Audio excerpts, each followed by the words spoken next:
Hello. Welcome back to the Quaker Sports Recap. Spring break was quiet, but the stands were loudly cheering for our Quaker sports teams the week before. I stopped by boys lacrosse, softball, boys tennis, flag football, and girls lacrosse, which I'll tell you about next.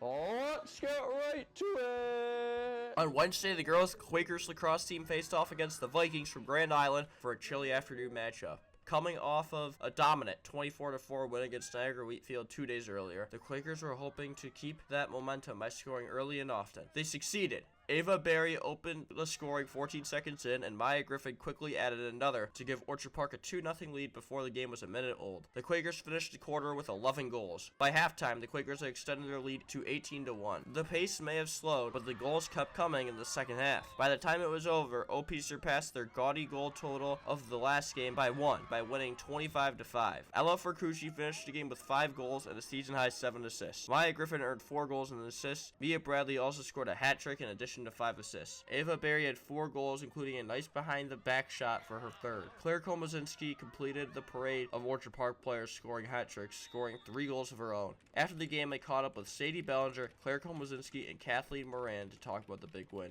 Well, congratulations to Orchard Park after a 25-5 win.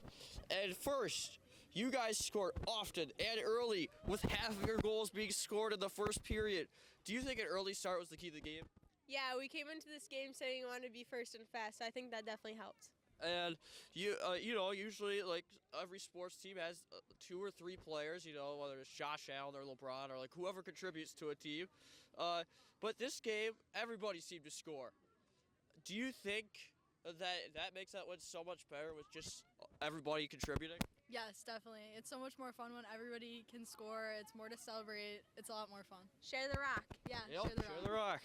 And today, it was a very cold game, starting at 39 degrees and ending at 37 degrees. How do you adapt to playing the cold? Well, unlike these girls, I'm wearing leggings, so it keeps me toasty warm. And we have the capes on the sidelines to make sure we're ready to go in. And just running around makes us all warmed up. Yeah. Oh, yeah, that's fair. And how do you guys prepare when you come back from break after 14 days, after Costa Rica or whatever? How do you guys prepare to come back and play? Definitely, we're going to have to practice a bunch to get the spring break rust off, but we should be good right back at it. 49 goals in 2 games for the week is incredible. Be sure to make the trip to Lancaster this Friday to cheer on the team in their biggest game of the regular season against Lancaster. Of course, girls lacrosse was the only team with games last week. Let's see how all of our teams did. Boys lacrosse dropped a game to McQuaid in the rain and snow before bouncing back to trounce Newport on Thursday. JV lacrosse beat the brakes off of Newport 22-0. Varsity softball had 2 big wins this week over Williamsville East and Lancaster. JV added a shutout victory over Williamsville East 15-0. Boys tennis dominated West Seneca West on the Monday before break, winning 5-0. Both varsity and JV flag football had wins this week. Varsity's games featured a strong defensive effort with big plays at key times. Varsity baseball rebounded from the previous week and got their first win of the season with a 12-2 win over Canisius. JV baseball dropped a close one, losing 11-10. Girls varsity lacrosse dominated both Niagara Wheatfield and Grand Island. Ella Furcucci had 10 goals and 12 assists on the week, while Mia Bradley had 7 goals and 9 assists on the week. Great job, Quakers. Up next, we have a special NFL Draft edition of 7 or So Questions with boys lacrosse team member Tommy Parzamiso. Tommy will be announcing the Bills' first draft pick in Green Bay on Thursday. Let's learn a little bit more about Tommy.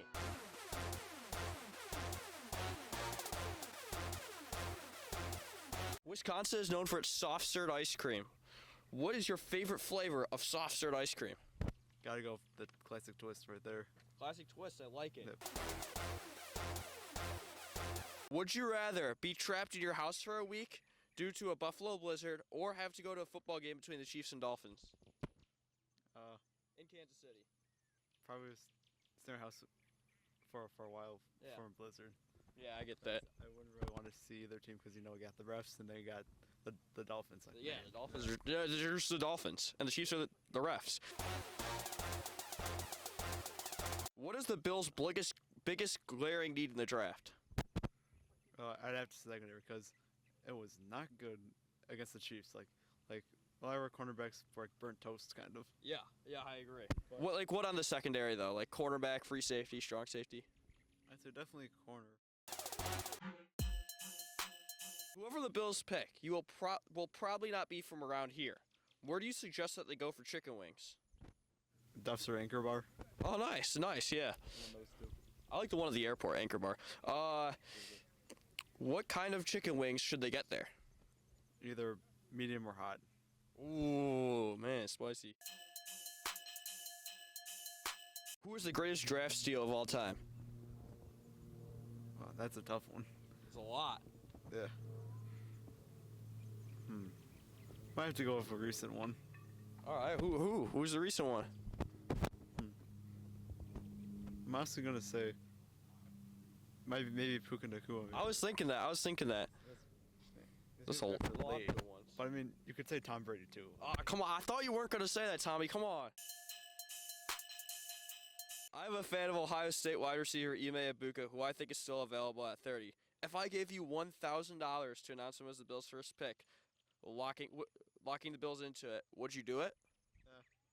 Maybe if it was like for $1 million, I'd do it. But All right. I don't have $1 million, so would you still do it? No. Because you'll be at the draft, you're going to miss the big girls lacrosse game at Lancaster on Friday, April 25th. Do you have anything that you want to say to cheer them on before the game? Go be Lancaster. Wait, what? Oh, go beat Lancaster. I thought you said go Lancaster. I was like, what? No, All right. go beat 'em. All right, thank you. I would like to beat Lancaster. Thank you for watching this week's Quaker Sports Recap. With over 30 games on the calendar next week, I hope that you are able to get out and cheer on our student athletes at a game, match, or meet. Hopefully I see you there, so together we can shout, Go Quakers!